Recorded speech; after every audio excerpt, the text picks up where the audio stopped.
Corporate Finance Excel Practice Problem.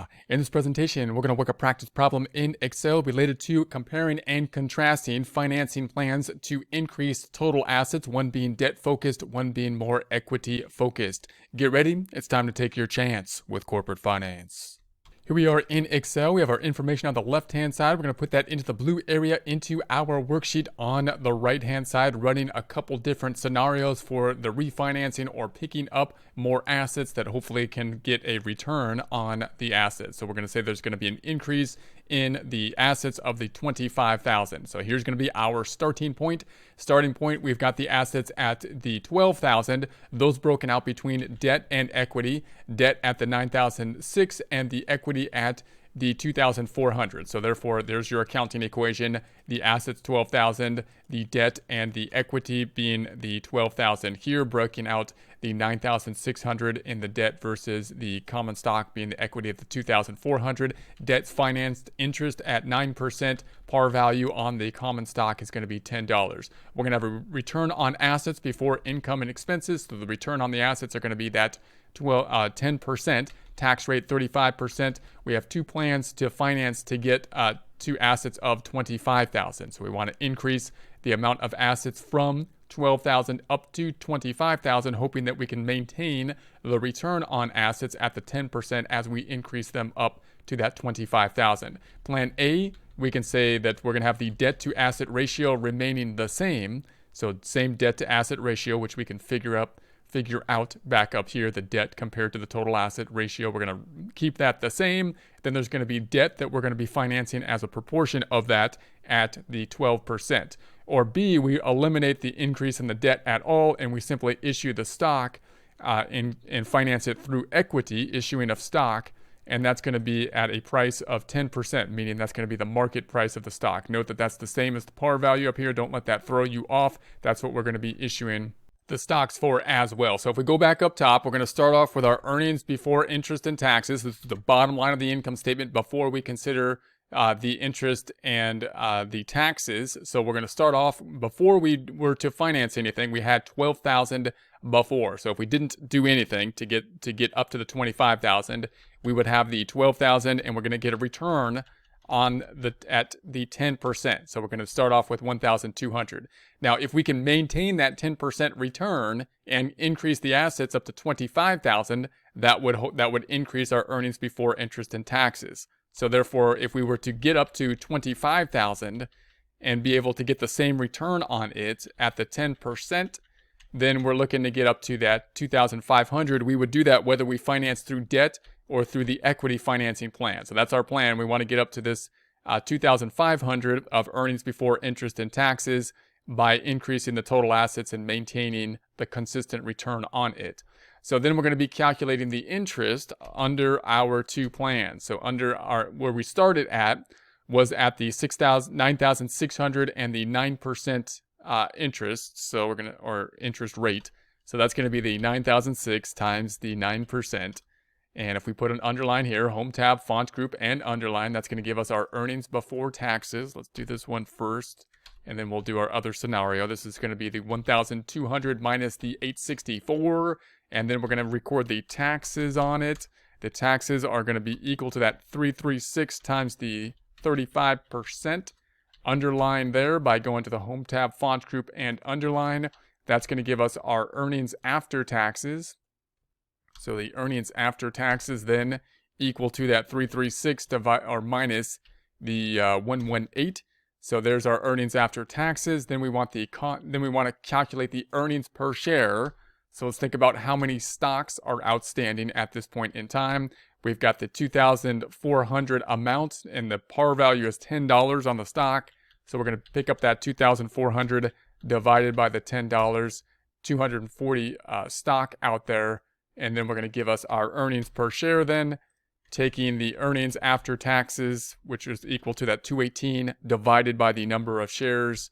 And that gives us 1 until we add decimals, home tab, numbers, increase decimals. We could keep on going. We're going to stop at 2 like we normally do.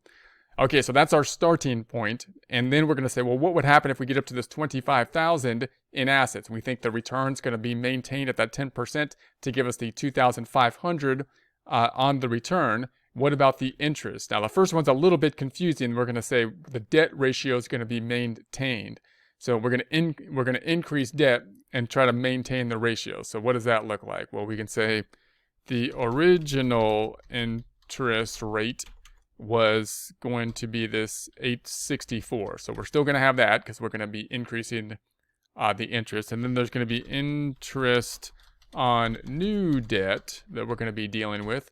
So to consider this ratio, let's think about what we had before. We had the total assets after the financing is going to be the 25,000. That's what we're going towards. We're trying to get up to that 25,000, and the debt to asset ratio. So the debt to asset ratio we had before, comparing debt to the total assets that we want to maintain, comparing this 9,600 to the total assets 12,000. So I'm going to say that ratio was the 9,600 divided by the total assets 12,000. Percentifying that, going to the Home tab numbers, percentifying it, underlying it, Home tab font group underline. So we want to keep that same 80% debt to asset ratio to give us the total debt after financing.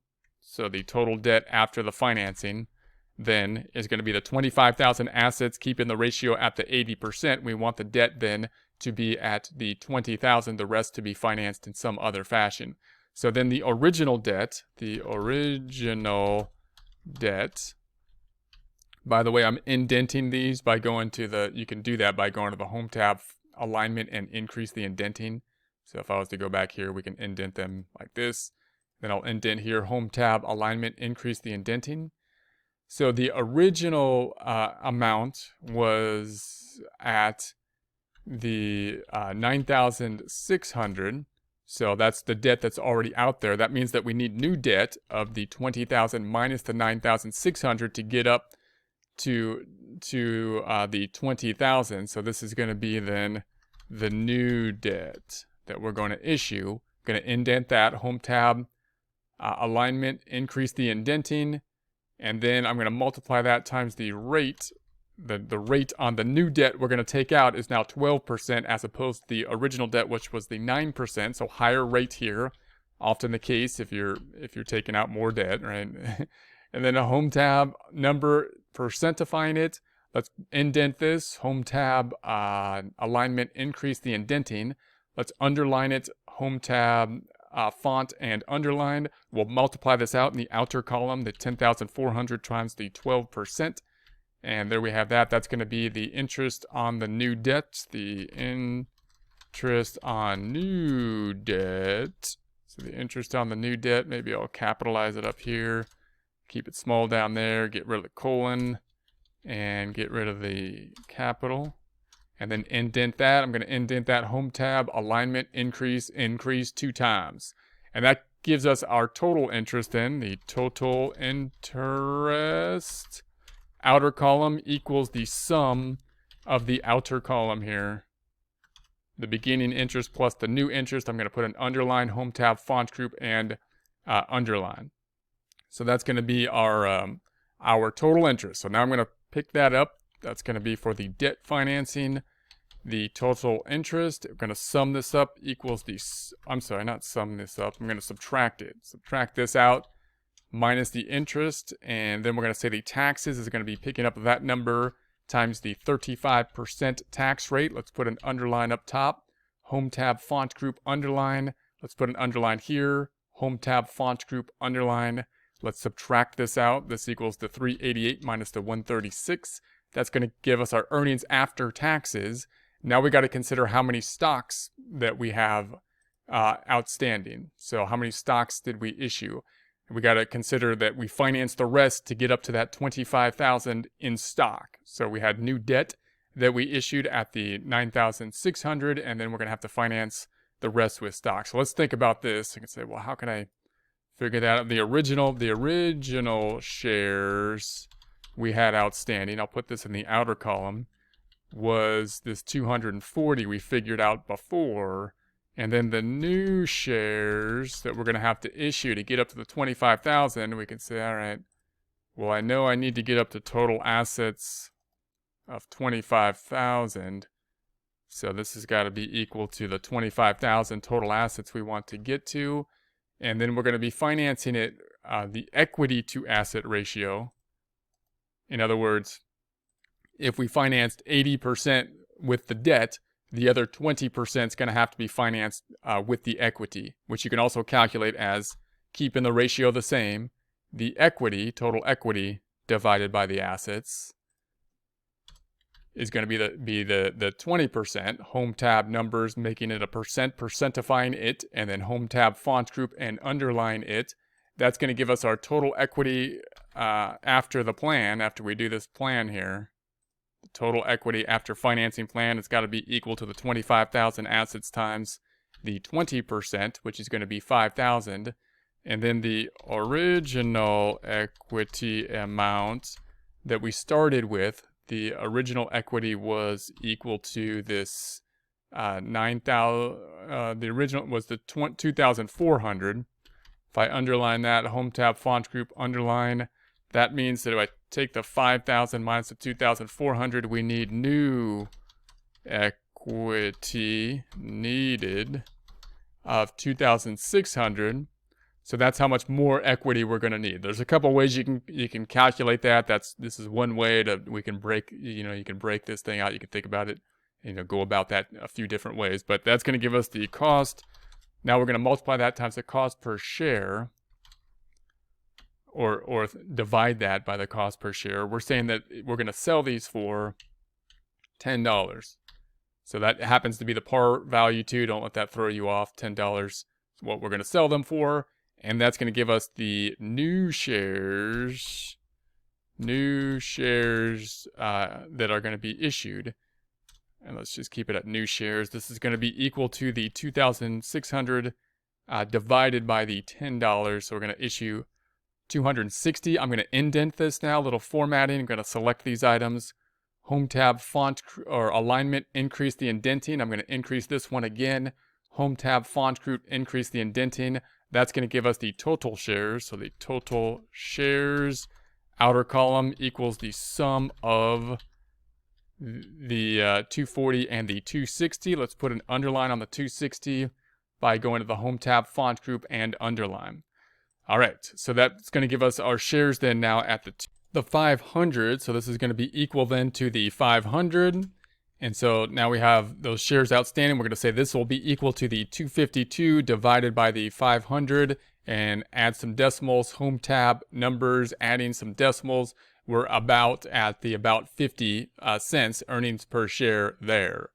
All right, then the next option we have, so notice, of course, if we take a look at the earnings, we're increasing because we're getting the 10% return because we increased the assets, increasing the earnings, and then we had to increase the interest because we financed it with 80% debt, and then we financed 20% on equity, issuing more stocks, therefore having more common shares that we have to allocate the net earnings to, and that results in actually a decline in the earnings per share, even though we had that 10% return. So we increased the assets, we got the 10% return, we increased the earnings after taxes, basically our net income, but are distributing them amongst more shares, possibly meaning more shareholders too, because we had to issue more shares. Multiple people can own, the same shares too, but more units of shares have been issued, so the earnings per share actually then went down. So then let's think about the second option, where B, we're going to say we'll just issue the stock for it and not take out any more debt. Okay, that means that the interest is going to be remaining the same. We're going to say we have the 864 on the interest. And also note that when you look at this, one of the things here, note that the debt that we took out, the 12%, is higher than basically the return we're getting from the money that we took out. So we financed it 80-20, and then we had to pay interest on it at the 12%, and we're getting a return of basically the 10%. So in any case, we're going to then put an underline here, home tab font group. We're going to put an underline, and we're going to subtract this out. This is going to be the 2,500 minus the 864. Then we're going to be picking up the taxes. This is going to be the earnings before taxes times the 35%. 35%. Underline here, home tab font group, and underline. We'll then subtract this out. The 1636 minus the 573 is going to give us the earnings after taxes. Now we have more earnings, of course, because we increased the assets, which hopefully which increased our return, or our total return, because we kept the rate the same, and that gives us more earnings after taxes. However, we have more shares now that we have to distribute them over. So what's going to be the result on the earnings per share? So then we're going to say that we issued, how many more shares did we issue? We needed to get up to, I'm just going to do the subtraction first. I'll do this here. 25,000 minus the 12. We needed to get up to $13,000, and then we sold them for $10 each. So the more shares that we issued, I'm just going to build this up as we go. I'm going to put a brackets around these. 13,000 divided by 10 is going to give us then the new shares that we issued, 1,300, plus the 240 we had before. So I'm going to modify this thing again. I'm going to tack on to the end, plus the 240. So now we've got the 1,540 shares. So if I divide this out, we've got the 1,063 divided by the 1,540 shares, home tab, numbers, increasing the decimals. We're at the 0.69. So once again, the earnings after taxes have of course increased due to us increasing the assets, but we had to finance that by issuing more shares. Therefore, the earnings per share is actually lower than what we had when we started. Now, what if we were to calculate our degree of financial leverage based on these two scenarios? The degree of financial leverage being the earnings before interest and taxes divided by earnings before taxes. So let's pick up that calculation. We're going to say, all right, the earnings before interest and taxes. I'm going to be picking up this item and then the earnings before taxes. And that's going to give us our degree of financial leverage. And so that's going to be under the current, or the starting point. We had the 1,200. Then we're going to be picking up the earnings before taxes. Earnings before taxes. And then I'm going to copy that across, and it'll pick up these numbers across by highlighting them, autofilling, or you can copy and paste, autofill across. Let's go ahead and underline over here. We're going to go to the home tab, font group, and underline, and then we'll divide this out, the 1,200 divided by the 336. Let's add some decimals, go into the home tab, the numbers, increasing the decimals. Then I'm going to autofill that across, putting my cursor on the fill handle, dragging it across. So we started off with a degree of financial leverage at the 3.57, and then with the debt plan, of course, it increased to the 6.44, so we're more leveraged, which has more risk, but possibly more multiplying effect if there was an increasing times. And then the equity plan is going to, of course, have less because we financed more assets, but we didn't take out any more debt, but rather financed it with the issuance of the equity. Okay, so let's take a look at another scenario. We're going to go down below and say, well, what if we issued the stock now, not for $10, but the price that we can issue the stock for when we sold the stock was now $20? What's going to be the effect in that scenario? So we got pretty much the same starting point. We're going to say, all right, here's the earnings before interest and taxes. We're still going to have the same starting point in terms of the earnings. We're at 1,002, and then I'm going to copy that across. We're going to be increasing those earnings to the 2005 by increasing the assets and therefore maintaining the same return on those assets. Then I'm going to say that this is going to be equal to the interest. The interest, once again, is going to be the same. So this is going to be equal to the interest, and I'm simply going to copy that across. We're not changing the way we're getting up to that 25,000 under the debt and equity plans. I'm going to then underline this, go into the home tab, font group, and underline. We then have the earnings before taxes.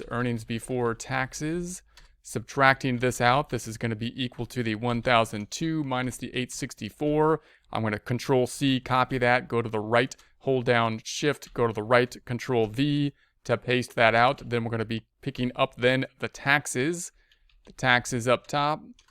taxes are going to be equal to the earnings before taxes times the tax rate, which was 35%. And then I'm going to double click on that, the tax rate. I want to make that an absolute reference right there by selecting F4 $ before the B and 12, enter. Then I'm going to copy it, Control C, and paste it, Control V.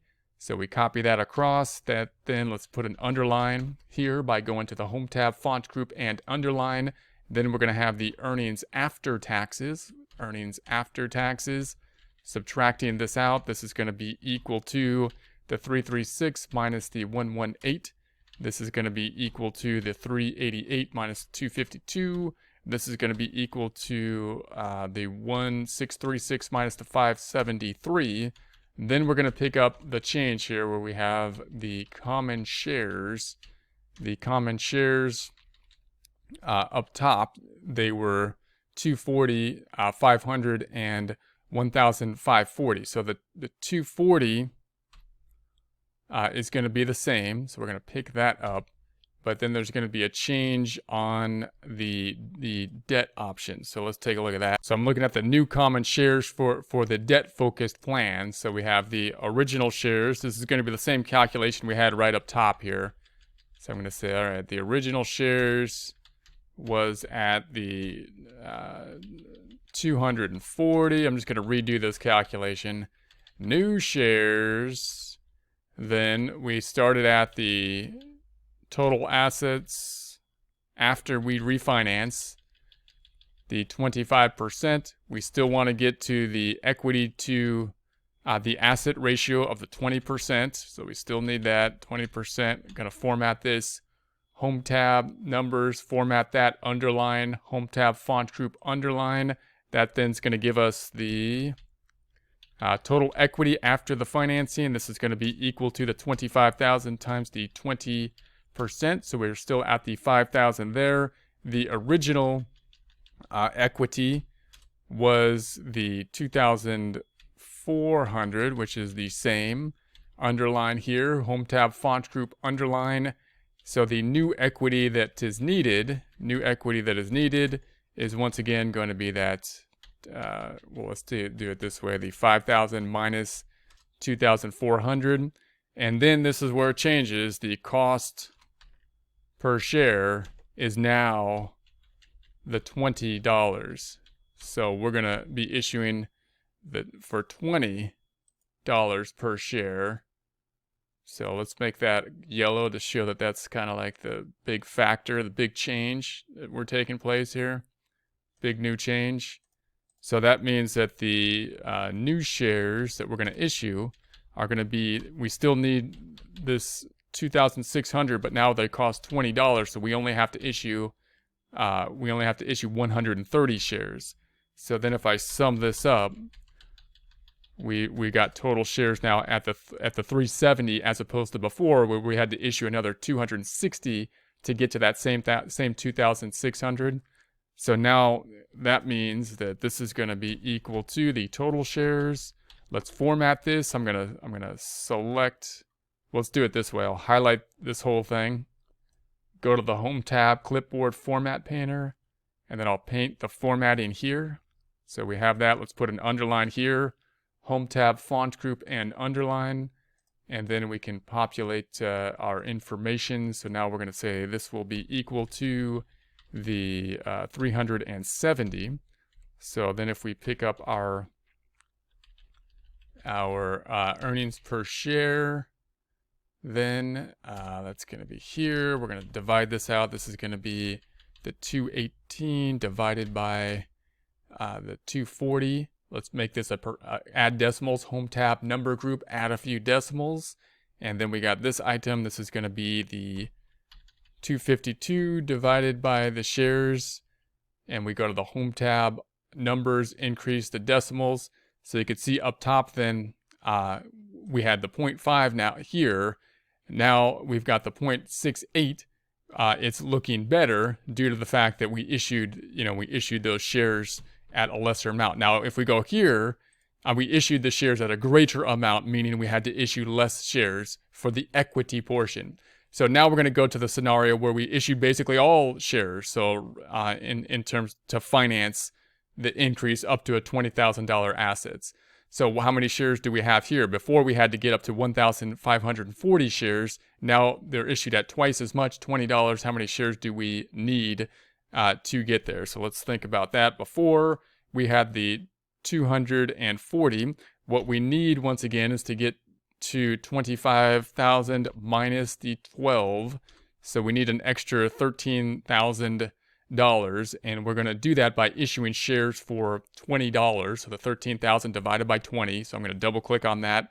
I'm going to put brackets around it for the order of operations. So I'm going to bracket that 13,000 and then divide it by 20. That means we got to issue another 650 shares plus what we already had, the 240. So I'm going to take that, double click on it, plus the 240. So there's the 890. If we divide this out, we've got the 1063 divided by the 890, adding some decimals, home tab, number group, adding decimals, and then we have that. So obviously in this case, the equity option looks better due to the, it's improving greatly due to the fact that we're able to issue our shares for twice as much in terms of the price that we're issuing them for as before, and therefore we end up with the higher earnings after taxes, and we're also able to end up with earnings per share that are going to be higher because we issued less shares in order to generate the assets that would have been necessary.